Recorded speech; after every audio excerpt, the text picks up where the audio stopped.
et bienvenue à l'émission Choisie. La semaine dernière, nous avions parlé de la politesse et de l'importance qu'il y a à vivre avec la politesse car elle nous permet justement de vivre ensemble et d'accueillir l'autre et de respecter l'autre dans ce qu'il est. Aujourd'hui, un peu dans la continuité des émissions que nous avons faites, à savoir la politesse, mais aussi celle d'avant qui parlait du respect du corps, eh bien, nous accueillons Monsieur Georges Bouchemi, qui est directeur de campagne Québec Vie et qui va justement nous parler de la vie. Nous vivons tous et peu d'entre nous réfléchissons vraiment sur la vie. Alors on va réfléchir avec lui sur la vie qui nous tient à cœur, qui nous tient au corps. Et donc, on va découvrir le sens peut-être de notre vie. Bonjour monsieur. Bonjour, monsieur. Alors, merci de m'avoir invité. bienvenue à l'émission Choisie. Alors, je vais commencer par une question assez simple, mais qui finalement est peut-être plus compliquée que cela. Qu'est-ce que c'est que la vie ? La vie, c'est le champ de notre existence. C'est ce qui nous permet de nous donner un sens. Alors, il faut distinguer quand même les sortes de vie. La vie végétale, animale et humaine. Alors, la vie humaine est spéciale parce que c'est une sorte de vie qui a besoin d'autres comme lui, comme l'être humain a besoin d'autres êtres humains pour donner un sens à sa vie.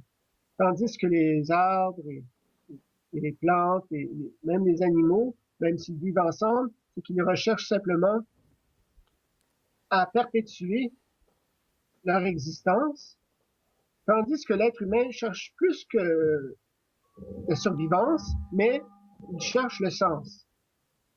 Et l'être humain ne trouve le sens quand il sent des relations avec d'autres.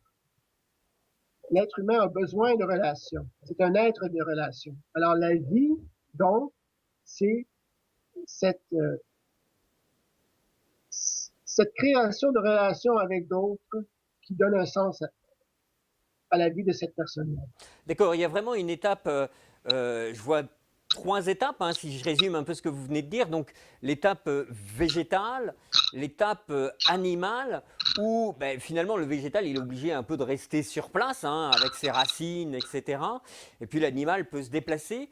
Mais dans ces deux classes, eh bien, il manque une progression, c'est-à-dire que l'objectif du végétal ou de l'animal, c'est uniquement de passer à l'étape suivante pour que l'espèce perdure, qu'il y ait une survivance. Hein. Alors que vous dites, non, l'homme, il cherche à se dépasser lui-même, il cherche à quelque chose de plus grand.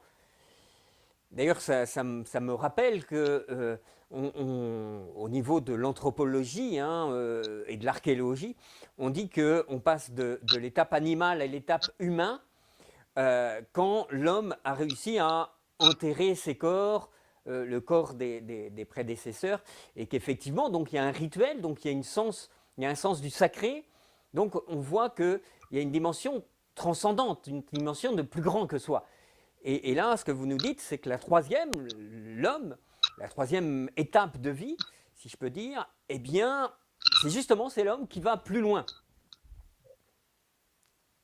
L'homme est essentiellement quelqu'un qui a une lacune, qui doit combler. Alors, l'homme est essentiellement, je dirais, on pourrait dire blessé ou en manque de quelque chose. Et donc, pour se compléter, il doit aller vers les autres, se donner. Alors, c'est ça, selon moi, l'essence de l'homme, c'est de se donner à l'autre pour se compléter lui-même. Alors, vous êtes en train de nous dire que l'homme doit se donner. Aujourd'hui, c'est pas du tout alors sur le don et sur le service, on aura une autre émission, donc on ne va pas s'apesantir tellement sur ce point-là. Mais de ce que j'entends, c'est que c'est pas du tout ce que nous apprend la société. La société nous dit plutôt l'inverse. C'est tu dois, même au travail, tu dois écraser l'autre pour faire ta place, tu dois gagner, tu dois réussir. D'ailleurs, c'est très étonnant, notre vocabulaire, on doit réussir sa vie.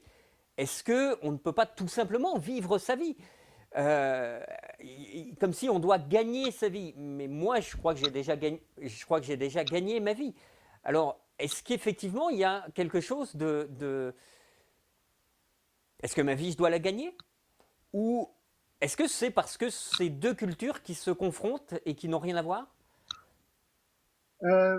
Premièrement, nous avons une part animale en nous qui, qui doit être respectée en tant que telle. Alors, nous avons nécessairement besoin de nourriture, nous avons nécessairement besoin d'un logement et ainsi de suite. Alors, nous partageons ces besoins-là avec les animaux. Mais c'est que nous avons besoin de plus que cela. Euh, Certains aujourd'hui ont tendance à penser que l'être humain n'est qu'un animal, un peu plus intelligent que les autres. Alors, ils refusent de voir que l'être humain a besoin de plus que l'animal. Donc, alors, oui, l'être humain doit faire sa place, doit vivre sa vie, mais pour être vraiment humain, il doit voir en lui ce besoin, cette soif de service, cette soif d'être humain et pas seulement animal, de dépasser l'animalité et d'aller vers vraiment sa vocation qui est de service, d'être pour l'autre. Parce que sans cette relation avec les autres, sans euh, ces liens avec les autres, il s'isole et il perd tout sens à sa vie. Vous Euh, êtes en train de nous on dire voit, que sans service, on se déshumanise. C'est parce voilà. que je suis au service que je m'humanise. Alors, du coup, ça me pousse à une autre question, c'est est-ce que, est-ce que finalement les handicapés, les pauvres, les malades, les personnes âgées, qui finalement ne peuvent plus servir, est-ce qu'elles ne seraient pas humaines? Alors, elle serait humaine dans leur capacité d'accueillir l'aide des autres. Alors, d'être, elles sont capables, ces personnes-là, d'avoir un rôle, celui d'être récipient de l'aide. Alors, ils ont un rôle. Parce que chacun a un rôle. Les faibles doivent être servis par les forts doivent servir les faibles. Alors, euh, chacun trouve sa place dans un tel monde. Et en plus, euh, on donne à chacun, nous sommes des êtres de relation, alors en aidant l'autre, en le servant, cette personne-là nous donne notre vocation. Alors, Alors, synergie. vous inversez même la problématique. C'est que vous êtes en train de dire le faible, le pauvre, le malade, c'est lui qui permet l'humanisation du fort. Voilà. Normalement, un animal, un règne animal, dans une humanité qui veut refuser son humanité et qui veut vivre dans un monde où règne le plus fort sur le faible, euh, on aurait tendance à dire, bon, la place du plus fort, c'est de se faire servir par les plus faibles, les esclaves, le roi, et ensuite toute la cohorte de sujets qui le servent, et ainsi de suite. Mais le progrès humain est fait avec la réalisation que cette vie-là n'est pas digne d'un être humain. Puis même plusieurs l'ont constaté au cours de l'histoire. Euh, Bouddha, par exemple, était un prince riche et il a vu que c'était futile, que cette vie de tyran ou d'opulence. Les gens veulent un sens à leur vie, puis ce sens, c'est en aidant, en se donnant. Et Donc c'est intéressant ce que vous dites, mais excusez-moi de vous couper, mais effectivement, ça me fait penser au transhumanisme, ce dont on parle, où effectivement, euh, finalement, notamment peut-être aussi avec le rapport du corps, le rapport, parce qu'on a peu parlé là du rapport au corps, mais où on essaye de trouver comme combler une incomplétude. Alors que chez vous, ce que vous dites, c'est qu'il est normal que l'homme soit incomplet. Il a un besoin, et ce besoin, c'est d'aimer, si j'ai bien compris. Eh bien, ça, c'est une bonne chose. Alors que dans le transhumanisme, c'est l'inverse, c'est non, Dans il le ne faudrait fond, pas que j'ai besoin. ouais. Alors, le transhumanisme, c'est la prolongation, si vous voulez, euh, du modèle de vie qui est celui du fort qui prime sur le faible. Alors, le fort qui veut contrôler, qui veut dominer, qui veut se servir de lui-même, de son corps et des corps des autres pour ses fins, pour ses jouissances. Alors, il ne se voit lui-même et les autres comme un instrument de plaisir pour sa volonté. Et le transhumanisme, c'est le découplage complet de la volonté et du corps, de la volonté et des autres. C'est une volonté qui se veut complètement autosuffisante et transhumaniste, ça veut dire transcender l'humain, ça veut dire quitter le corps comme on quitterait une prison. Alors le transhumaniste se voit comme emprisonné. Il a une volonté et des désirs énormes que son corps et ses moyens limités ne peuvent pas atteindre. Donc, il veut trouver d'autres, des moyens de sortir de ce corps-là qui le limite pour trouver davantage de moyens d'assouvir ses désirs. Alors Alors, là, ce que vous dites, c'est en fait, le transhumanisme est une régression de la pensée, puisque on revient en arrière, hein, on revient à la pensée platonique, où oui, l'âme est prisonnière du corps, et non pas bénéficie du corps, mais au contraire, elle est prisonnière du corps. voilà. Voilà. Alors, c'est comme une schizophrénie, c'est comme une identité qui est coupée en deux. Le corps et l'âme sont complémentaires et ont besoin l'une de l'autre. Et la personne humaine est un corps avec un âme, rempli d'âme. Tandis que pour ce transhumanisme, euh, le corps est en guerre avec l'âme. L'âme veut s'accomplir, mais le corps l'empêche. Alors nous voyons de plus en plus cette idée-là se déployer partout en société avec, par exemple, le transgenre, euh, la transsexualité. Alors mon corps limite ma volonté d'être une femme ou un homme. Alors mon corps, je suis en guerre avec mon corps, avec les autres. Euh, euh, Mon corps de femme, certaines personnes ne veulent pas assumer leur fécondité, leur maternité, alors elles se trouvent des moyens pour, si elles tombent enceintes, de nier cette réalité-là dans leur corps. Alors, euh, cette, euh, cette tendance transhumaniste est à la racine de plusieurs mots que l'on voit aujourd'hui. Se centrer, C'est c'est une prolongation de cette attitude du plus fort qui prime sur le plus faible, de cette volonté qui cherche à trouver des jouissances et non qui cherche à se donner pour servir. Il y a comme, en entendant ce que vous dites, il y a comme une,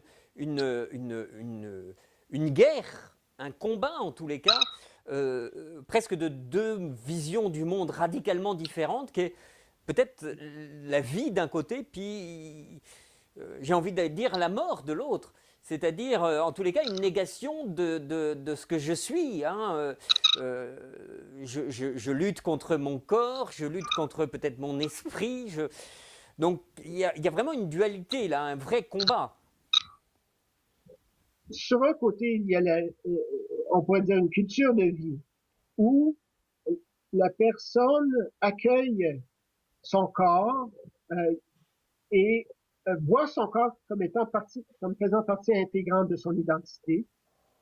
Et aussi les autres comme faisant partie intégrante de son identité. Tandis que l'autre côté, une culture qu'on peut dire de mort, voit son corps comme étant seulement un moyen et voit les autres comme étant seulement des moyens pour trouver des jouissances, pour trouver du plaisir. Et si le corps limite ces jouissances, ben là, il faudrait changer de corps, changer de type de corps, et on voit le transhumanisme. Alors, c'est une progression technique qui permet le transhumanisme, qui permet les chirurgies qui modifient le sexe, qui permettra peut-être un jour d'avoir des bras et des jambes robotiques et ainsi de suite. Mais c'est une régression philosophique qui est à cause de ça. Une progression technique, mais une régression philosophique qui oppose corps et âme.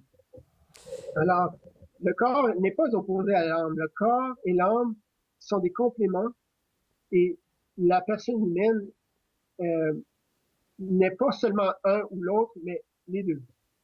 Est-ce que finalement, ça me fait penser à deux notions philosophiques qui sont le pouvoir et la puissance, hein. Quand on a en potentiel la totalité de son pouvoir et de sa puissance. Et c'est un peu comme si, notamment à travers les smartphones, les téléphones intelligents et les autres appareils, on avait, pour acquérir plus de pouvoir, eh bien, délégué sa puissance parce que, par exemple, la plupart des gens aujourd'hui ne sont plus capables de s'orienter par eux-mêmes et de lire les étoiles comme le savait le faire mon grand-père, par exemple, savait très bien se diriger avec les étoiles. Eh bien, aujourd'hui, on regarde sur notre téléphone et puis on va se dire, bon, bah, c'est par là, c'est par là. Mais du coup, on a perdu quelque chose. Pour acquérir du pouvoir, on a perdu de la puissance en l'occurrence, dans mon exemple, c'est la capacité à se diriger, hein, s'orienter. Eh bien, j'ai l'impression qu'on est en train de perdre beaucoup de puissance pour acquérir du pouvoir, comme si on était en manque.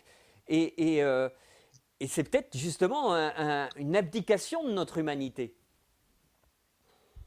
C'est en cherchant constamment des moyens techniques pour jouir, nous avons oublié qu'il est beaucoup plus simple de se donner. En cherchant des moyens techniques pour prendre de notre environnement, de s'en servir pour jouir, nous avons oublié que notre bonheur véritable vient du sens. Et ce sens vient en servant, en donnant. Alors, maintenant, on cherche par tous les moyens virtuels de se donner des doses de plaisir. De se donner à soi. De se donner à soi. De se donner à soi, de s'approprier. Oui. Et donc, en fait, on ne donne pas. Hein. On ne donne pas, mais on se donne à soi-même. En cherchant à apprendre tout le temps, c'est que on ne devient pas plus heureux parce que le bonheur vient de fonctionner selon notre essence même, qui est un être de relation qui doit tisser des relations avec d'autres et se donner à d'autres pour vraiment donner un sens à sa vie. Alors, si on ne donne pas, alors, on ne sera jamais heureux. Alors justement, j'allais dire, allons plus loin dans cette... je vais parler de culture de vie peut-être, mais allons plus loin. Comment, pour nos téléspectateurs, comment... je pense aux gens qui sont malades, qui nous regardent et qui sont malades, ou aux personnes âgées, ou je ne parle pas des jeunes qui peuvent avoir plus facilement des idées pour se donner, mais qu'est-ce qu'on peut faire pour choisir cette culture de vie? Ben, qu'importe notre rôle où nous sommes placés, une culture de vie met au milieu, met à son centre le plus faible, la personne la plus faible possible. Et en périphérie est le fort. Et en fait, moi-même, je me mets de côté pour servir l'autre, pour servir le plus faible. Alors, si on parle de famille, une famille, c'est vraiment une culture de vie en petit, une famille bien constituée, parce que les plus forts, les parents, se mettent au service des enfants, qui est tout à fait naturel, mais c'est pour montrer un exemple d'une mini culture de vie. Mais c'est naturel, mais on voit que ça disparaît, hein. Oui, On voit d'ailleurs que les enfants sont quasiment otages parce qu'ils sont une semaine chez l'un, une semaine chez l'autre, et les parents ne reçoivent plus, j'allais dire, leur paternité vraiment. C'est comme s'ils étaient des biens acquis. voilà. Alors qu'en fait, en naissant, l'enfant donne aux parents le fait d'être parent. Et c'est pas un dû. Euh, euh, L'enfant pourrait ne pas être né. C'est vraiment, la vie est un cadeau. Oui, vous parlez de cette culture de consommation. Alors, tout devient un objet de consommation dans la culture de mort. Euh, on se fait des enfants pour en jouir, comme une poupée qu'on achète au magasin. Euh, mais dans une culture de vie, tout est inversé. Là. Tout ces valeurs sont inversées pour que l'enfant n'est pas une chose que je m'accapare, mais une personne à qui je donne ma vie. Alors, euh, et c'est comme ça que cette personne-là sera heureuse aussi, c'est en se donnant. Alors, on peut parler de gouvernement. Normalement, traditionnellement, tragiquement, les gouvernements, c'était des personnes fortes qui contrôlaient les autres, s'accaparaient des richesses. Mais au cours des années, on a appris que le gouvernement, c'est un service aux autres. Même si vous êtes au pouvoir, c'est précisément pour mieux servir que vous êtes au pouvoir. Et alors, c'est en cela que un gouvernement peut refléter la culture de vie, c'est en mettant au centre de ses préoccupations les plus faibles, les plus marginaux de la société. Alors, les personnes sans emploi, les personnes vieilles, les vieilles personnes dans les CHSLD, euh, les enfants à naître, les enfants abandonnés, et ainsi de suite. On met ces gens-là au centre, ce qui fait une société plus humaine, qui donne un sens à tous ces citoyens. Là, ce que vous êtes en train de nous dire, c'est exactement le contraire de la société dans laquelle, en tous les cas, moi, je vis. Parce que dans la société dans laquelle je vis, ben, c'est plutôt les plus riches qui sont les premiers servis, c'est plutôt les plus forts qui sont servis. Donc, c'est un peu une autre société, hein, ce dont vous nous parlez. Ben, en fait, c'est présentement la société dans laquelle nous vivons est un hybride des deux. On voit les deux tendances, puis il y a comme des tensions. Certains voudraient voir surgir un peu plus la culture de vie, mais souvent, il y en a d'autres qui ne veulent pas vraiment s'humaniser et ils veulent s'accaparer des richesses, prendre pour eux, pour jouir. Alors, c'est, présentement, nous sommes comme dans un entre-deux. Je dirais qu'il y a eu des cultures où c'était pire, mais les choses ne semblent pas s'améliorer quand même. Et nous avons beaucoup de travail à faire pour instaurer une culture où toute vie euh, fragile et valorisée pour elle-même et pour le sens qu'elle me donne. Je remarque vous avez fait une référence une fois à Bouddha, hein, mais en règle générale, on pourrait dire, je me trompe peut-être, mais j'ai l'impression que les cultures religieuses seraient plutôt du côté des cultures de vie. Et les cultures techniques seraient plutôt des cultures de mort, hein. Est-ce qu'on pourrait simplifier comme ça? Ben, l'attitude d'une culture technique, c'est la culture de comment obtenir ce que je veux et par les moyens que je peux inventer pour obtenir. Alors, la volonté est autosuffisante. Il n'y a rien d'autre que sa volonté et ensuite on décide comment obtenir ce que je veux. Alors, le moi est au centre d'une culture technique, qui n'est que technique.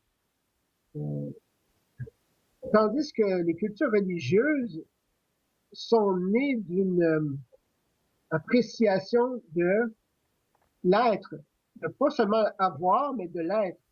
Et le monde étant créé dans plusieurs cultures religieuses, le monde étant une chose créée et donnée à nous, euh, ce n'est pas à nous de s'en accaparer, c'est un don. Alors, il nous doit de redonner, de remercier le Créateur pour ces dons que nous avons reçus. Alors, il n'est pas à nous de prendre, mais de donner en action de grâce, si vous voulez. Alors, c'est en cela que, je dirais, généralement, il y a certaines religions que je dirais ne sont pas nécessairement des cultures de vie, euh, mais en règle générale, si on reconnaît que tout a été créé par un Dieu euh, bon, alors notre attitude est celle de gratitude et de redonner pour ce que nous avons reçu.